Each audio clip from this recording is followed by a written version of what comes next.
Sovetlər Birliyi dağılandan sonra təhsil sahəsində ən çox zərbəni uşaq bağçaları aldı.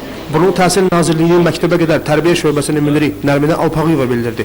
Müşavirənin keçirilməsində məqsəd görülən işlərə qiymət vermək, görülməyən işlər haqqında isə tədbirlər planı həyata keçirtmək, fikir mübadiləsi aparmaq olub. Nərminə Alpağıyeva bildirdi ki, bugün bağçalara uşaq gətirən valideynlərin sayı azalır. Bunun səbəbini isə o valideynlərin işsizliyi ilə və uşaq bağçası rəhbərlərinin valideynlərlə iş prinsipini düzgün qurulmaması ilə əlaqələndirdi. Həmçinin Nərminə Alpağıyeva qeyd etdi ki, uşaq bağçalarında istilik qurğuları işləmir. Onlar ərzaq, avadanlıq və metodik vəsaitlərlə yetərincə təmin edilmirlər. Ona görə də bugün əldə olanları qorumağa tövsiyə etdi. Pedaqoji kadrların seçimi ilə narazılığını bildirən Təhsil Nazirliyinin nümayəndəsi Daşkəsəndə 47 tərbiyəçidən 38-i qeyri-ixtisaslılar üzrə müəllimələrdir.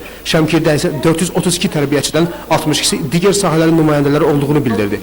Qeyd edildi ki, uşaq bağçalarında orta məktəbi bitirənlər də tərbiyəçi işləyir.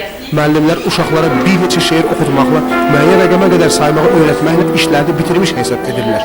Lakin uşaqları orta məktəbə yüksək səviyyədə hazırlamaq üçün bu kifayət deyil. Nərminə Alpağıyeva belə deyir. Təhsil Nazirliyinin nümayəndələri uşaq bağçalarının sərgisində də iştirak etdilər.